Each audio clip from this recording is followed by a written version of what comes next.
Estados Unidos e Israel prometeram acabar com o cessar-fogo na faixa de Gaza se o Hamas não soltar até o meio-dia de sábado todos os reféns em seu poder.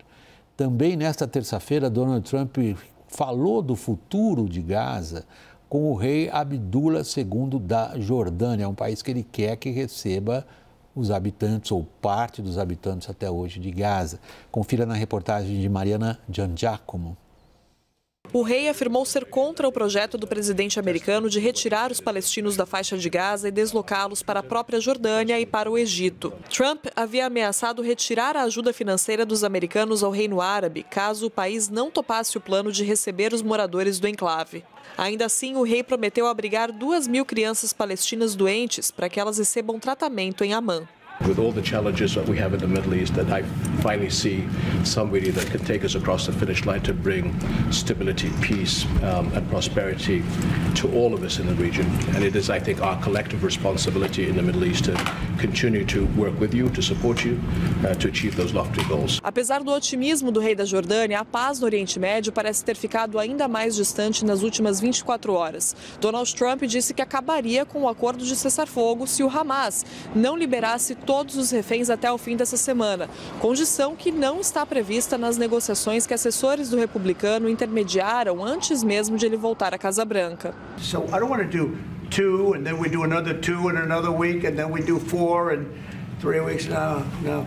They either have them out by Saturday at 12 o'clock or all bets are off. O premier de Israel, Benjamin Netanyahu, também cogitou o fim do acordo nesta terça-feira e disse que voltaria a atacar Gaza se não houvesse libertação de reféns no sábado. Ele não deixou claro se a condição vale para a soltura de todos os mais de 70 reféns que estão sob poder do grupo palestino ou se apenas dos 13 israelenses que deixariam o cativeiro no domingo, segundo os termos do cessar-fogo acordado no mês passado.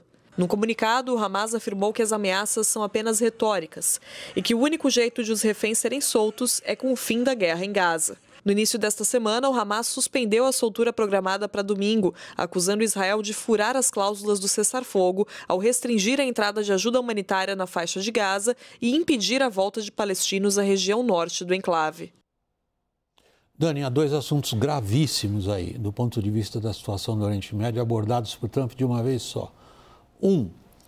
Qual é o tipo de participação dos Estados Unidos, eu estou falando em termos militares, daquilo que Netanyahu acabou de dizer que vai fazer, se o Hamas não cumprir um ultimato dado pelo Trump de libertação dos reféns, número 1. Segundo assunto gravíssimo, ele reunido com o rei da Jordânia, dizendo para ele, você vai aceitar sim palestinos que moram há décadas, desde sempre, não quero aqui estabelecer um cut-out date, no seu território, com os problemas que a Jordânia tem e ameaça cortar a ajuda financeira da Jordânia, que é um tradicional aliado dos Estados Unidos naquela região. Trump vai conseguir o que com isso? É uma fala completamente absurda, né? Assim, é um movimento retórico, mas que tem repercussão violenta, porque a política é feita do poder da narrativa. Eu vejo que o primeiro ponto que você coloca, os Estados Unidos, no momento, não teria a menor condição de mandar forças militares para entrar em Gaza, né, ou para mandar seus aviões para Gaza. Vai continuar enviando ali as milhares de bombas e de apoio militar do ponto de vista logístico e de material bélico para que Israel possa continuar fazendo o serviço. Eu não vejo apoio político sequer interno nos Estados Unidos para uma ação militar estadunidense direta em Gaza, mas é o poder retórico dele, né? Ele gosta de chocar, fala as coisas mais absurdas. A segunda é que Jordânia e Egito são países muito próximos dos Estados Unidos e de Israel. O Egito com o Camp David, 78 e 79, a Jordânia regulariza relações com Israel em 94, tem um papel importante no trabalho de inteligência com o governo israelense e com os Estados Unidos, e a fala do presidente Trump é desrespeitosa. Inclusive, o Ministério das Relações Exteriores da Jordânia soltou um comunicado dizendo, olha, nós refutamos qualquer tipo de deslocamento dos palestinos. O país dos palestinos é a Palestina e o país dos jordanianos é a Jordânia. Então, é uma situação super complexa, porque ele fala de improviso, ele fala as maiores barbaridades e os impactos disso na região é enorme. Mas eu vejo também, William, que muito disso é em razão de um problema criado também na retórica israelense, de que um dos objetivos centrais seria a vitória total, a derrota contra o Hamas. Isso não aconteceu. O que nós vemos é um Hamas debilitado, mas que controla ainda todo o enclave. E isso gera um problemaço.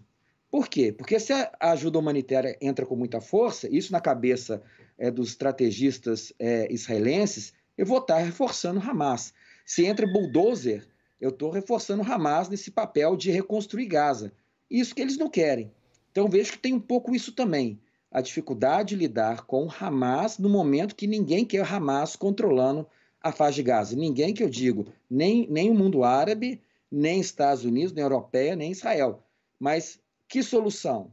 E os reféns? Então, é um problema sério a fala do presidente hoje à noite. Lorival, a gente vê o Trump, embora o Trump dê a impressão, ou ele tenta trazer a nós a impressão, de que ele de forma alguma vai se deixar amarrar pelos tradicionais impasses do Oriente Médio, e o Dani acabou de citar pelo menos uns 2 deles, que é uma das situações mais complexas e é a crise mais longa que a gente conhece na história das relações internacionais, nas nossas gerações.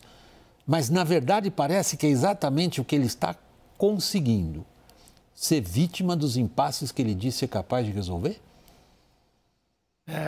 E ele está arrastando o Netanyahu para posições maximalistas que o Netanyahu não tinha assumido até aqui. Pelo contrário.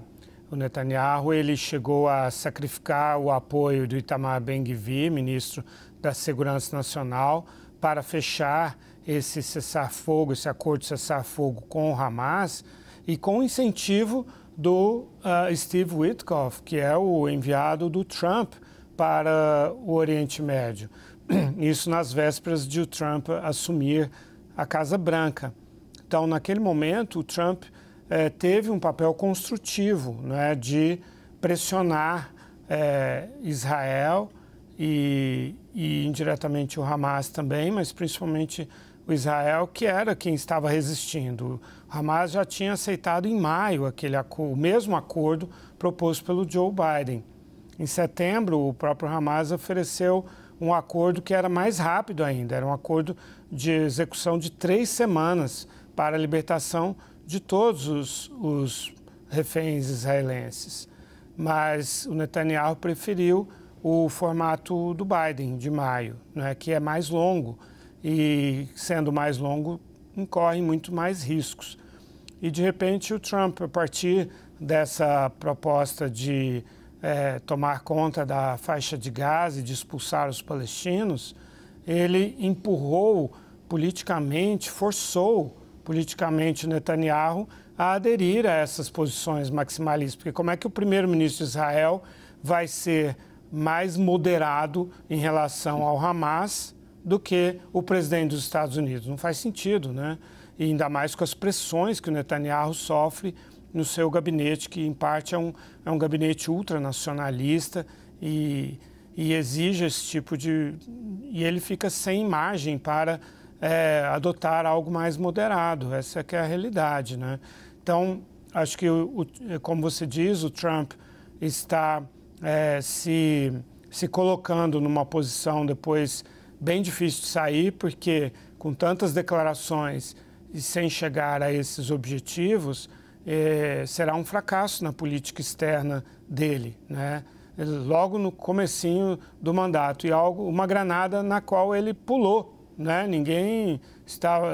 O quadro estava dado, ele teve um começo muito bom, como eu já expliquei, e de repente ele vai para essas ideias mirabolantes que realmente só fazem sentido no mundo Trump, né? E ele não consultou os assessores dele que o teriam tentado dissuadir de entrar nisso. E agora ele continua insistindo todos os dias. Ele dobra a aposta, né? Ele constrangeu o rei Abdallah hoje, né? Que é uma figura muito diplomática, né? O papel da Jordânia é sempre de diplomacia, de moderação, e ele decidiu não contradizer o presidente ali, porque conhece o temperamento do presidente. Mas saiu de lá e tuitou, falou, olha, isso aqui não dá para aceitar. Aliás, se ele aceitasse, provavelmente o reino da Jordânia cairia. 70% da população, incluindo a mulher do rei, são palestinos. Esse ponto que o Lorival está trazendo, esse último ponto que ele está trazendo, Dani, é particularmente importante que a audiência acompanhe. A Jordânia e o Egito é a maior sociedade de massas árabe e se entende como o centro do mundo árabe. Tem uma relação formal estabelecida com Israel. A Jordânia é um país que vive uma situação extraordinariamente delicada. É daqueles países que não tem petróleo, não tem nada, tem uma situação geográfica difícil e uma composição demográfica, como o Lorival acabou de dizer, particularmente delicada de ser mantida por uma monarquia. E a gente vê até no sotaque de inglês do rei Abdallah a tradição britânica, né, que desenhou aquilo para uma família real de uma família árabe. Quer dizer, a Jordânia até hoje é vista por boa parte da população como uma monarquia constitucionalista que precisa respeitar certos, digamos, parâmetros. E um dos essenciais é a composição demográfica do país, que já é de maioria palestina nesse sentido. Trump está mexendo com algo fundamental na região e vai conseguir o quê? Esse é o problema. Ele vai conseguir confusão e unir os árabes e o mundo muçulmano. Porque até mesmo aqueles que acreditavam que o Trump poderia quebrar, né, alguns obstáculos ou criar novas ideias para pressionar Israel, como bem disse o Lorival, né, no início foi super importante a presença do Trump, né, e do seu enviado para Israel, para quebrar a resistência ao cessar-fogo, mas agora o que nós temos ali é um quadro extremamente complexo. Eu acredito que o presidente americano não faça o menor sentido o que é a Jordânia de fato, o que é o Egito de fato, né? Nós estamos falando, o Egito, ele se tornou um dos maiores e principais aliados israelenses depois de uma guerra que foi uma guerra muito importante, a Guerra de Yom Kippur. Depois da vergonhosa Guerra de 67, a Guerra de 73, foi justamente aquela guerra que faz Israel reconhecer o Egito como uma potência que deve ser respeitada. E a Jordânia, nós não podemos esquecer também que o pai fundador da Jordânia, o rei Abdullah, que tem o nome do seu bisneto, ele foi assassinado dentro da mesquita de Al-Aqsa, em Jerusalém, por árabes, por dizer que eles não respeitavam ali o direito dos palestinos e dos árabes. Então veja só a complexidade que é isso, né? Vocês citaram o equilíbrio demográfico, muitos falam que os palestinos já têm um estado, que é a Jordânia, mas nós sabemos que a situação é muito complexa e que a política da Jordânia está muito ligada à política saudita, que são monarquias, e à política também do Golfo Pérsico. E aí o Trump tem muito a perder. A Arábia Saudita está muito calada nesse momento, e eu acho que as 48 horas que nós temos aí para frente serão fundamentais para a chancelaria catarí, para a chancelaria egípcia e para os sauditas tentarem encontrar uma saída para essa loucura que foi colocada para até sábado, meio-dia. Por último, Lorival, há algo que o presidente americano fez que é particularmente grave. É um ultimato. O último ultimato que nós vimos um presidente americano fazer no Oriente Médio foi o de Barack Obama, com o já deposto ditador Bashar al-Assad, dizendo: se você usar armas químicas, você vai ver. Assad usou armas químicas e o Obama nada fez. É considerado, por quem mexe com esses aspectos do Oriente Médio, um momento crucial para entender os últimos 15 anos de situação lá. Pois o Trump agora fez um ultimato. E aí, se o Hamas não entrega os reféns ao meio-dia de sábado?